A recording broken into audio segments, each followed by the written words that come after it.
You're a fucking bitch. You're a fucking bitch. Nestor, that's pussy shit, right? Yeah. Fuck you. That's fuck you. Who gets you talking? Fuck you. Get him, Nestor. Get him, Nestor. Get that motherfucker. Fucking bitch. A year ago, I was a child.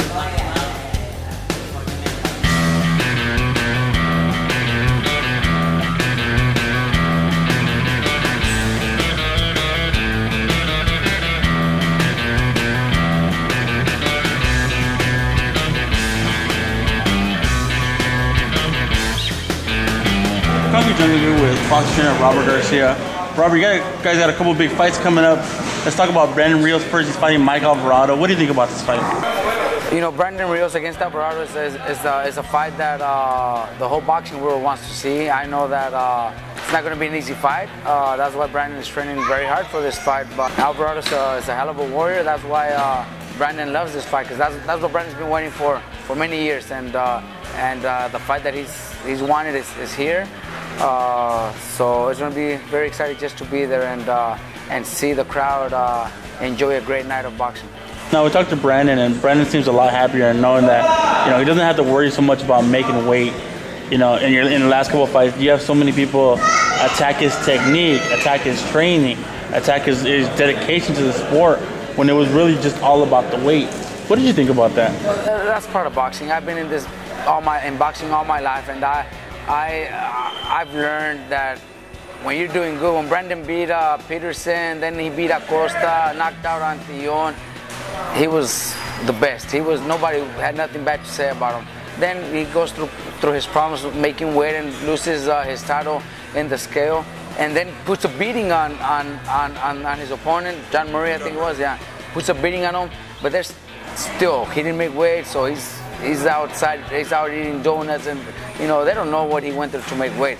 And then we decide we're not going to fight at 135 anymore, but for whatever the reason is, they basically forced us to take that fight at 135. We were pushing to fight at 140. Brandon wants to fight the Marquez's out there, Alvarado's, and they tell us, no, to go up to 140, you first have to fight for the title at 135 and move up in weight as a champion. Made sense, but we knew it was going to be impossible. Brandon said, fuck it, let's try. They told us our purse wasn't going to be the same, and a lot of changes were going to happen, so Brandon's like, fuck it, let's try. We tried. People that were there the night before the weigh-in, actually, we were doing it together with Alvarado in the same sauna room and same gym that we were working out together. So they know what Brandon went through. They were doing the same thing. Brandon hit a limit at 137, and he just couldn't do it. He went to bed at 137, woke up at 137. The day of the weigh-in, he tried everything possible to lose those 2 pounds, just couldn't do it. Now, if you had one prediction for that fight, what would it be? It's going to be a hell of a fight. Brandon is training so hard for this fight. I know Alvarado is doing the same thing. This is the opportunity of a lifetime for Alvarado. He knows that winning this fight takes him to the bigger pages, the bigger names. Brandon has been there already, but he's at a point right now where he also needs the same. So both fighters need this win, and Brandon is training like never before. His weight's going to be a lot easier. At 140, he's not going to have that problem.